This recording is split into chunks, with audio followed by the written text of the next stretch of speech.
Bismillahirrahmanirrahim. Assalamualaikum warahmatullahi wabarakatuh. Selamat pagi, selamat berjumpa kembali dengan Pak Tarma mapelnya, yaitu mapel administrasi sistem jaringan. Baik, untuk pembelajaran hari ini, kalian mungkin dikasih sama Pak Tarma link absensi terlebih dahulu ya. Mangga silahkan kalian absensi di link tersebut sama Pak Tarma sudah dikirim lewat WhatsApp group. Link tersebut di Google Form kalian nanti, atau kalian segera sebelum mata pelajaran tersebut Pak Tarma mulai, kalian absen terlebih dahulu di link tersebut yang Bapak kirim di WhatsApp group ya. Baik, sesudah kalian absensi di link tersebut di WA group yang Pak Tarma kirim, mangga silahkan kalian lihat di YouTube live streaming untuk BDR, belajar dari rumah ya. Dan untuk motivasi sama Pak Tarma ya, tolong kalian sudah kelas 3 ini kalian harus fokus lagi ke pembelajarannya ya, meskipun kita ini terganjal oleh pandemi ya. Terus kita ini tidak bolehkan untuk bertatap muka langsung di sekolah. Mungkin insya Allah nanti kalau sudah pandemi ini sudah beres, kalian bisa langsung atau sekolah juga nanti mengumumkan kalian untuk belajar langsung bertatap muka, insya Allah segera ya, waktu-waktu terdekat ya. Baik, mungkin kita langsung saja ya pembelajarannya. Pembelajarannya yaitu pembelajaran daring ya, pembelajaran daring. Nah, kalian kemarin sudah sama Pak Tarma di materi kemarin ya, materi minggu kemarin sudah sama Pak Tarma dijelaskan tentang sistem operasi jaringan.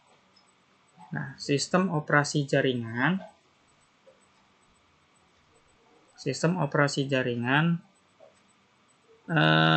tentang network operasi sistem ya, sama Bapak udah diajarkan. Nanti kalian bisa belajar untuk pembelajaran di berbasis teks dan berbasis GUI. Nah, biasanya kalau kemarin sama Pak Tarma yang kelas 3 kemarin sudah diajarkan itu sistem operasi jaringan berbasis Linux, berbasis teks. Nah,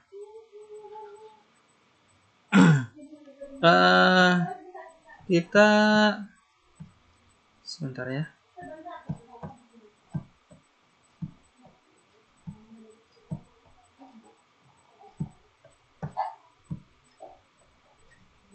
Nah, kemarin sudah kita belajar tentang Linux ya, tentang Mac Office atau Windows atau berbasis GUI, Graphic User Interface. Penggunaan sistem operasinya sudah, itu kelebihan dan kekurangannya sudah, dan karakteristik sistem operasi jaringannya sudah Bapak ajarkan kemarin. Nah, tentang penggunaan kalau sekarang kita bab sekarang ya, hari Senin ini pembelajarannya Bapak lanjut ke materi yang baru ya, yaitu remote server. Nah, remote server secara definisi, remote server adalah server yang Anda akses sebagai bagian dari proses klien tanpa membuka koneksi terpisah. Nah, ilustrasinya seperti ini. Ada koneksi, ada RVCS, result, local area. Nah, klien nah, mengkoneksikan ke lokal server, kemudian dikoneksikan lagi lewat RPCS-nya remote server. Nah, lokal server dan remote server itu berbeda. Secara definisi, remote server yang kalian akses atau yang pengguna akses yaitu tanpa membuka koneksi terpisah.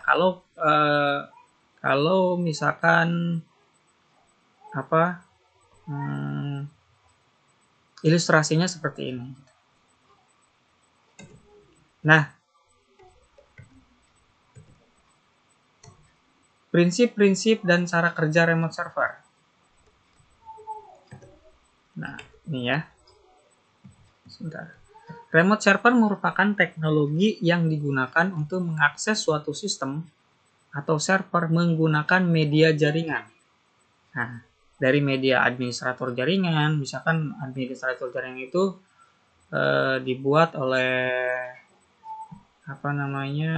pengguna atau pembuat ke internet, melalui internet. Kemudian internet itu diinskripsikan ke dalam server gitu. Nah, hasilnya yaitu ada dua, telnet dan SSH. Baik. Nah, selanjutnya di telnet. Nah, tadi kan ada dua macam ya tentang prinsip cara kerja remote server. Ada telnet dan ada SSH. SSH itu apa? Secure Seal. Nanti tak jelaskan di sini. Baik. Telnet Telecommunication Network, protokol client server yang memungkinkan kita untuk mengakses komputer dari jarak jauh. Nah, di situ ada kekurangannya. Nah, penggunaan autentikasi NTLM-nya tidak menggunakan enskripsi.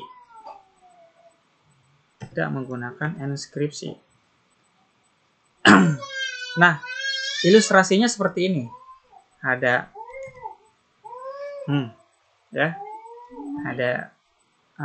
klien, internet, server.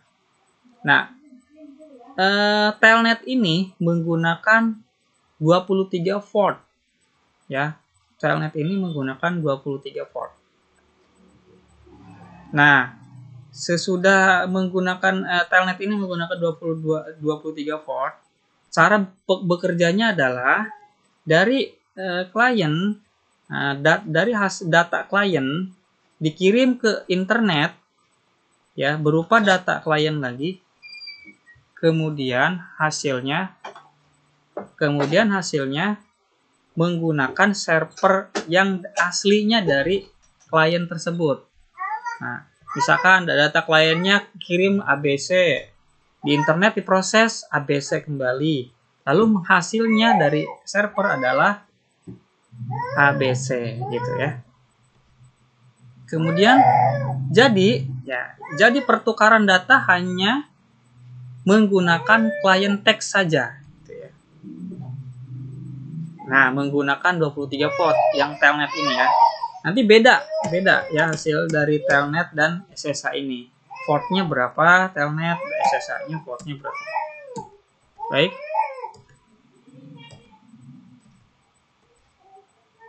Sekarang kita lanjut ke SSH. SSH atau Secure Seal. SSH itu Secure Seal. Protokol client server yang memungkinkan kita untuk mengakses komputer dari jarak jauh menggunakan teknik kriptografi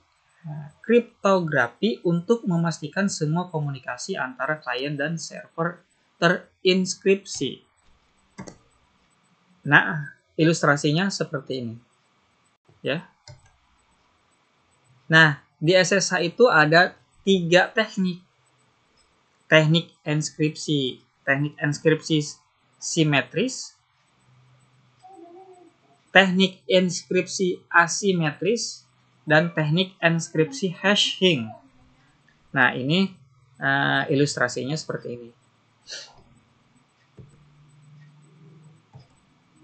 Nah, Bapak jelaskan tentang ilustrasi ya. Nah, di dalam SSA di situ ada locks, kunci, mengunci suatu enskripsi dan menghasilkan deskripsi. Nah, ini kuncinya seperti ini. Jadi, di ilustrasinya adalah, nah, dari tadinya yang hasilnya klien menggunakan ABC atau pengguna menggunakan ABC dikirim ke internet, diproses oleh internet, dijadikan enskripsi, kemudian diproses oleh server, dideskripsikan oleh server, menghasilkan ABC kembali. Seperti itu.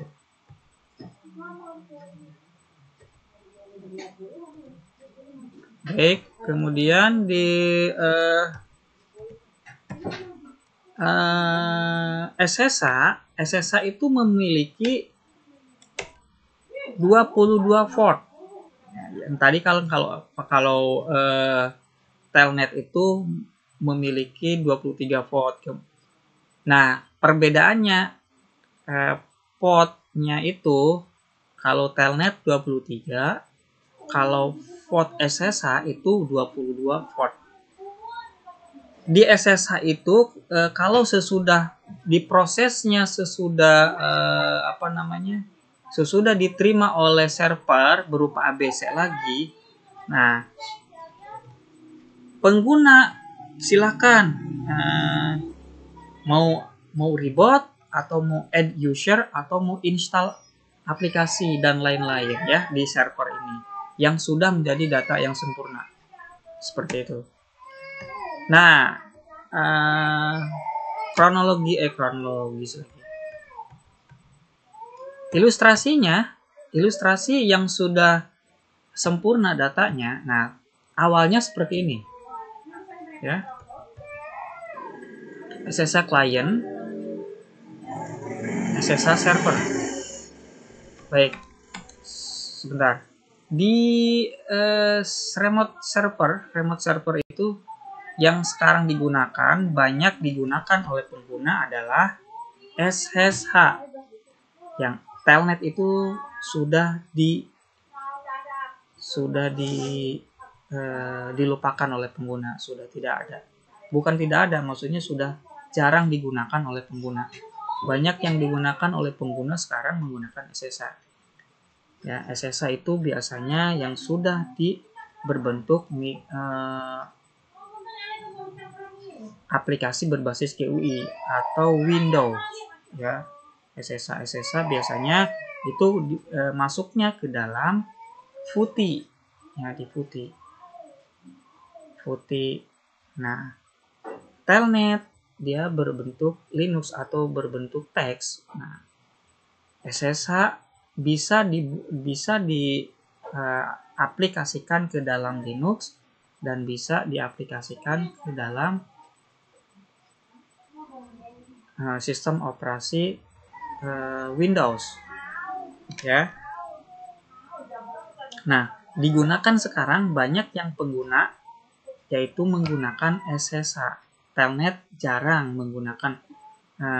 Banyak yang sudah meninggalkan Telnet. Nah, skema atau ilustrasinya seperti ini. SSH client, SSH server. Nah, nomor 1, klien memulai koneksi menghubungkan ke server. Klien memulai koneksi dengan menghubungkan server. Kemudian ke nomor 2-nya, dari server ke klien sekarang. Mengirim public key server. Dari server ke klien itu mengirim deskripsi diproses oleh enskripsi internet lalu dikirim ke SSH klien. Ya, pengirimannya berupa key atau kunci. Kemudian nomor 3, menegosiasikan parameter dan membuka saluran aman. Nah, 1, 2, 3, 1, 2, dan 3. 3 ini diproses parameternya. Ya, diproses, kemudian hasilnya adalah user login ke sistem operasi server.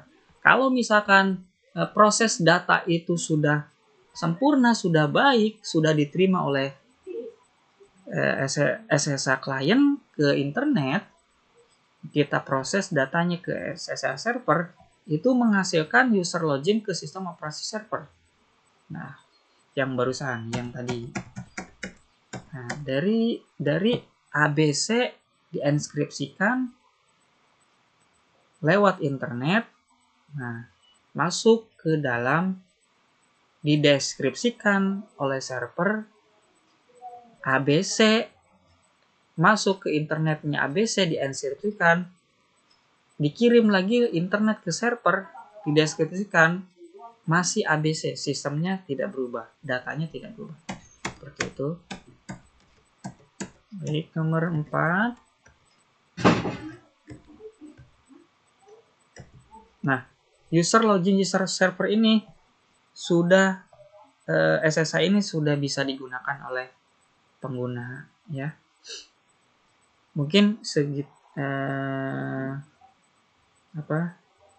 segitu aja dulu ya materi untuk remote server. Nanti kalau misalkan mau praktek, ya biasanya materi ini sama Bapak untuk materi terlebih dahulu, kemudian nanti prakteknya itu menggunakan Linux. Linux itu dimasukkan lagi ke dalam aplikasi, yaitu berbasis virtual, ya, VM dari VirtualBox. Oh, sorry. Ya, betul, VirtualBox.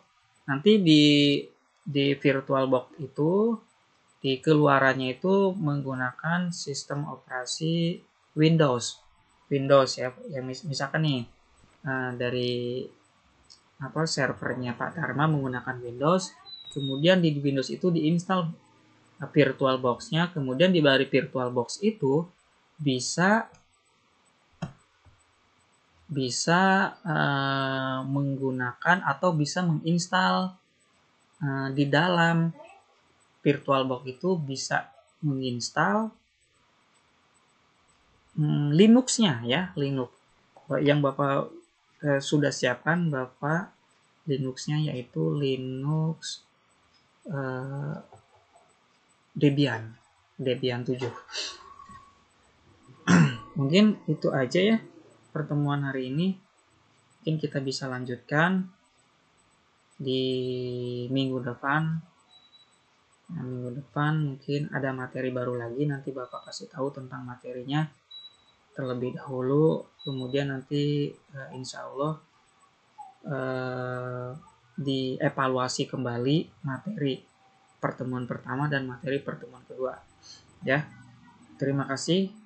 Wabillahi taufiq wal hidayah. Wassalamualaikum warahmatullahi wabarakatuh.